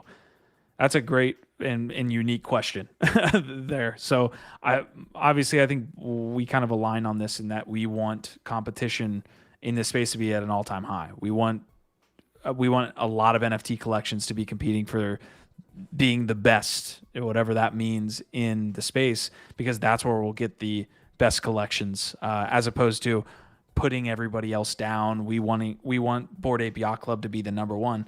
Dude, if there's another NFT collection that comes in and takes that number one spot, it will kind of suck, but I would rather have that than have Yuga just be up here forever and no one kind of take that mantle. Competition is healthy and they probably need it. Honestly, they might work even harder and faster if they had some real competition in the space. It's fair. Because I think the fact that they don't have competition is not necessarily helpful to them in that, or to the space in that regard. So I simultaneously think that the space needs Yuga Labs to do well, and also think that Yuga Labs would do better if it had more competition. I love that. That's actually a really great take. I've got a tweet here from Harry Liu that I want to point out. So Harry was on the podcast. I brought it up multiple times here on the Wild Wild Web, which we have Ralph Quintero from the Daily Ralpha on tomorrow on the Wild Wild Web. So if I'm going to drop the link, that's going to be a great episode. Yeah, I mean, they're all great. They're all great episodes. If you haven't checked Wild Wild Web, it's the new podcast on the Web3 network over there on Spotify. Your boy Nifty Q over here holding it down with some of the thought leaders, the greatest thought leaders in the Web3 space. And Ralph Quintero is an interesting one. It's going to be great. I honestly, like, other than kind of getting his process and like diving into the newsletter, I really haven't like formulated like what I want to ask Ralph, you know, because I locked in the episode like on Sunday. Obviously, we're kind of working here and trying to get the week started, but I haven't put together my like topic list. If you guys have any takes on like what you think would be the best to like extract from Ralph as far as his thoughts, I'm super interested. But let me get to this Harry question real quick. He was basically saying, curious about what to expect from Yuga Labs' upcoming Heavy Metal Forge game. This is from the chief gaming officer at Yuga Labs.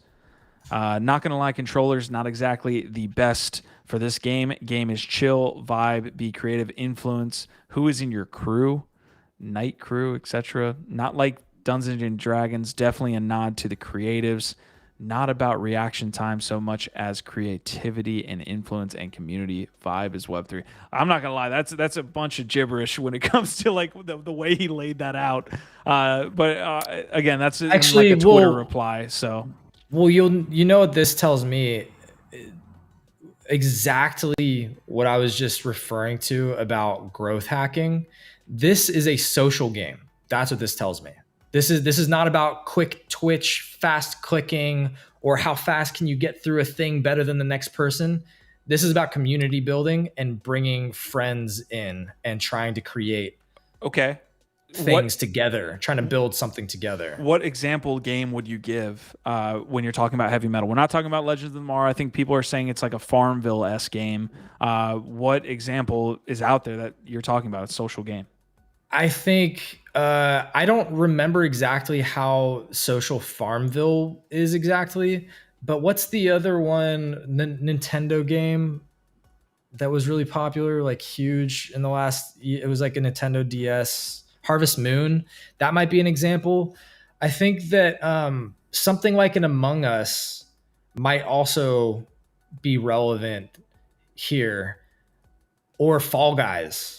You know what I mean? Like, these to me are hyper social games, but I think it's going to be more on like the RPG side and less on the like competitive side a little bit. Mm-hmm. But those types of very sort of fun, easygoing social engagement type things where you're competing together to try and be part of a larger picture. So what I could see is, whereas Dookie Dash was PvP, who can be number one, get the key, I think there will be like leaderboards and rewards that are much bigger. Like, the stakes are going to continue to like get big within like the other side, the world of the other side, Legends of Tomorrow, whatever. But you're competing now as a team. That's what I think this is. You're trying to create and build things that are going to somehow come together and matter in a larger context, but you can't do it by yourself now. This is not just about you as a great gamer. This is about you as a community leader, as a collective, as a builder, influencing around you with more people. I don't know. So that's, I think, really great to hear, because clearly, again, they are focusing on the social component and how do they bring more people in with this. So that's what I hear.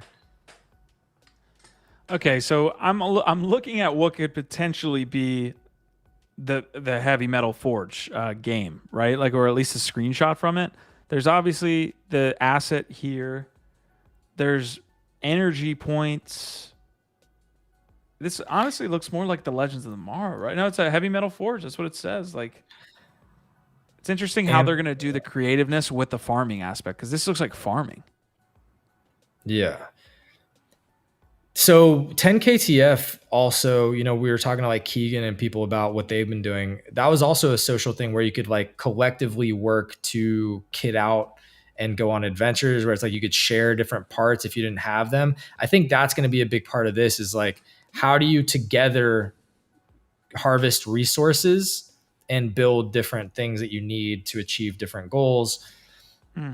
So I don't know, Nifty Q, you and I might be best friends. Anybody else that we know that has any of these Yuga assets that can farm or get assets, we should probably start creating a coalition. Yeah. I mean, we could totally partner with the other side at Space FM if we want to. Like, it's I'm sure they've got a lot of. I'm sure they got a lot of people that want to partner with them. Yes. Yeah, but we know Baron. Come on, Squash Man, join our coalition, man. So anybody. One piece that's very kind of buried here is the bottom left event log. So I don't know if that's an activity log on what you're doing, like basically if you have an action, if it's logged in like some event log, or if it's actually event based, where you might have the ability to go in at a certain time, or there's scheduled events that you could plan. So again, all up in the air. That was just one little tweet from the head, I believe, the chief gaming officer at Yuga Labs. I got to get this in. NFT Go Bag Check. I'm going to fly through it. Thank you, NFT Go, for being the sponsor on this month's episodes of NFT Live and GM Web3. Honestly, we appreciate you guys a lot more than we even say on the show. So thank you guys for being one of the first sponsors here for NFT Live this year.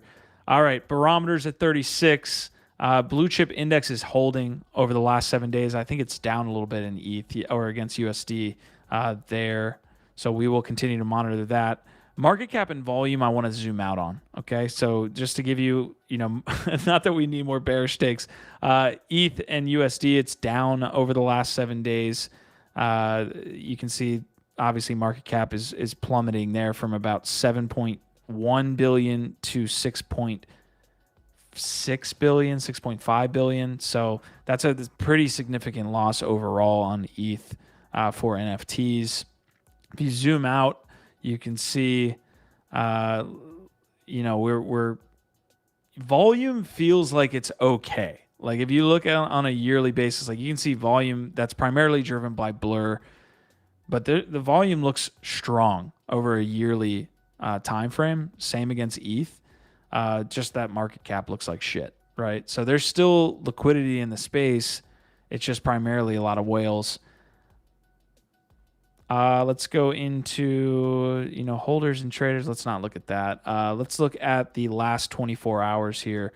BAYCs, Mutants, Azukis, Wrapped CryptoPunks, DeGods, Bored Ape, Kennel Club, Captains, Beans, Goblin Town, making some news off that Web3 gaming news piece there. CloneX. And then over the last 7 days, I don't think anything. Let's point out any standouts here. Boring Punks coming in at top 5. What's the floor on Boring Punks looking like? Probably not good. How good was our call on that one? Nothing we say up here is ever right, and it's definitely not financial advice. So Squash already said other space. I think we just join in on the other spaces, man. Like, come on, if you can't beat them, join them. Yeah. And those guys are in it. In it to win it. Those guys are very much in it to win it. I have no qualms about my activity in the other side. I don't think I'm going to be there every day. There are guys, I mean, there might be a week where I'm there every day, but there are some people that are like, I'm living in there. I am like full on going World of Warcraft, raid dungeons, all that stuff every single day for 16 hours straight. That's not me. Dude, this is why I was watching that clip where we were talking about Grand Theft Auto, bro. Like, if like something like GTA were to come out with like Web3 and like currency integrations, dude, people are never leaving their fucking houses again. Like, it's pretty much with it. And I always love the takes of like the DeFi bros who were like, I always played World of Warcraft and I always played RuneScape, and like this is where I got my education. What we're doing in NFTs is kind of that GIF. Like if you think about it, it's a merge of financialization with culture, and you see people not leaving their desk in NFTs. Now the medium isn't there, obviously. We're still on Twitter, we're on OpenSea instead of like being in a mall or being in the other side in VR. But I've always liked and maybe dramatized and romanticized that idea that we're all in kind of the RPG now. We're all in that role-playing game now, where our assets are online and all this stuff. Yeah. Well, and I agree. And I think I was trying to make kind of a similar point, but I think we're making the same point at different levels, was that basically what a lot of these NFT projects are live service games. Yes. Where it's like you have to consistently be pumping out content, updating your community, providing updates, different types of new gear, new gadgets, new downloads, new DLCs. Like that's basically what all these projects are that are actually doing it well, is you have to constantly be churning out content and updating it like a live service game. Yeah. That's what these things are. And to your point, it's kind of like, yeah, this is the metaverse. Like this is to me the capital M metaverse.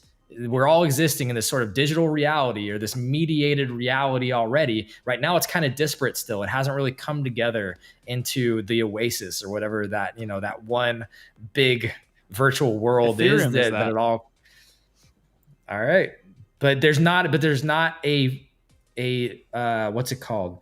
GUI, a graphical user interface specific for Ethereum yet. Mm-hmm. There's not a master GUI. That's a good point.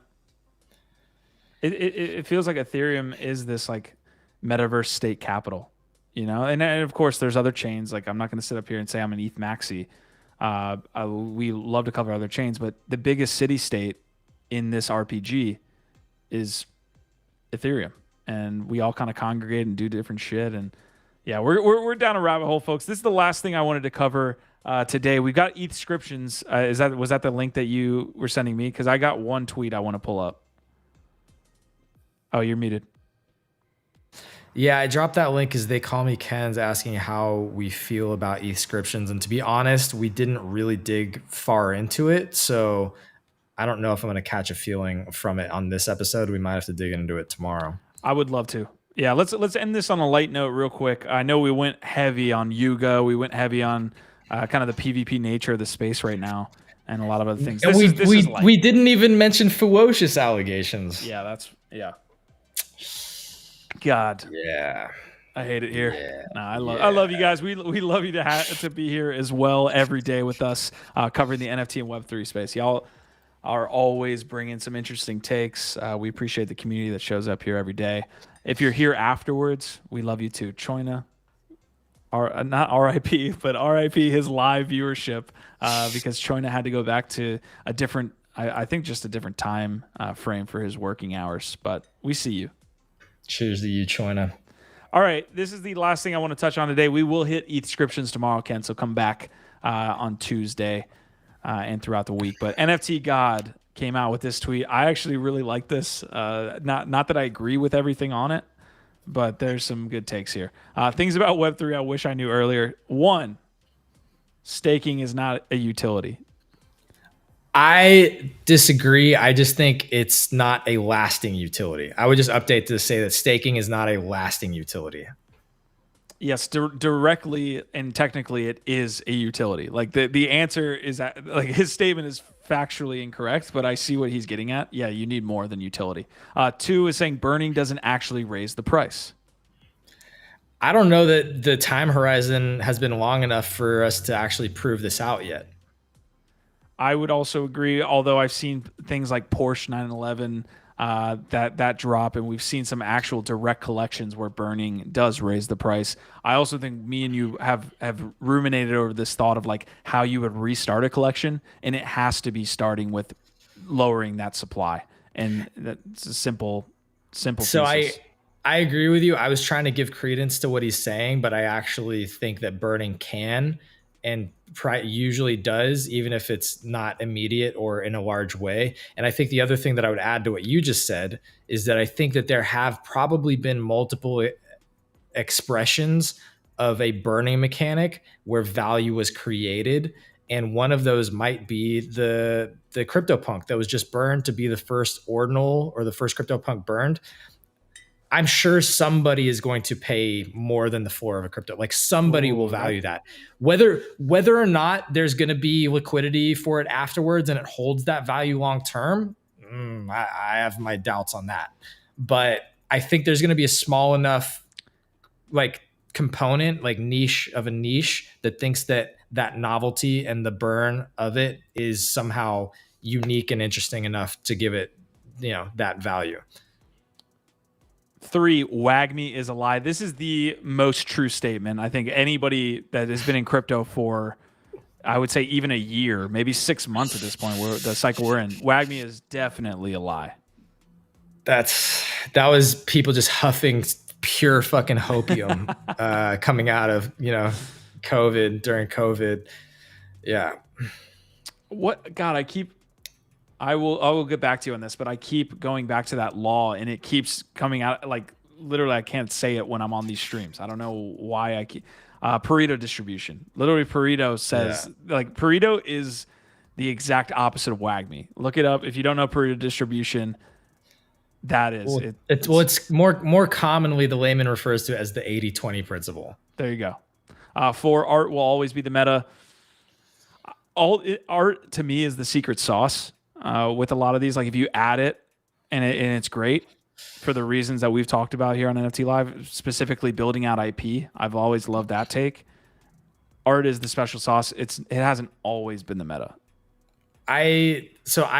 On the sort of abstract poetic way that he's using these, I completely agree with this one, like more than any of them, because to me, art will always matter. And the fact that you've seen things like, the biggest sales that have continued to happen during this have been Fidenzas and Ringers and things like that. Like even when all these PFPs go down and the market's at like negative liquidity or the worst liquidity we've seen ever, you just saw a $5.1 million fucking sale for a generative art piece.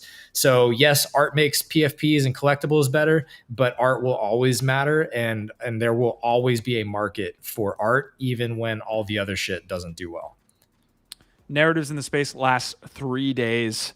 I'll zoom out to 2 weeks. I think a narrative has the legs of like 2 weeks. Some better narratives can last up to like 3 to 6 months. Yeah, I generally agree with the sentiment of this. Black hoodies are not cool. Come at me, bro. Come at me, bro. I thought it was who was it, Mo, that said black hoodies are as cool as the person that wears them. That was a fucking great take. I'll stick with that. Also, black hoodies are cool. The supply of them is just too damn high. If there wasn't like 8 billion collections of black hoodies, they would be seen as cooler. There are no blue chips. This one I could take or leave, because if you are trying to use the traditional definition of a blue chip from the stock market, sure, okay. But I think what we're doing is we are appropriating it for NFT culture to give value to certain projects that are way more successful and valuable than others. So yeah, if you want to be semantic, you're right. But also I think within the NFT space, you can look at certain projects above others. I would say in this instance, I guess it has to factor into what he's actually saying when he says there are no blue chips. So I don't know what his thesis is behind that, but in my opinion, a blue chip is just a way to rank certain things within a sector or within a box. And I think in that scenario, there is a relative blue chip. So yeah, well, because again, so by your definition which is this sort of more like loose, casual ranking that we use it as in our day-to-day, nomenclature. CryptoPunks is a blue chip, so whatever. But the traditional definition of a blue chip requires actually like specific metrics, and a big part of that is holding certain value for a certain amount of time. And so that's why it's like if you measure on that traditional metric, like there's not really. So I get what he's saying.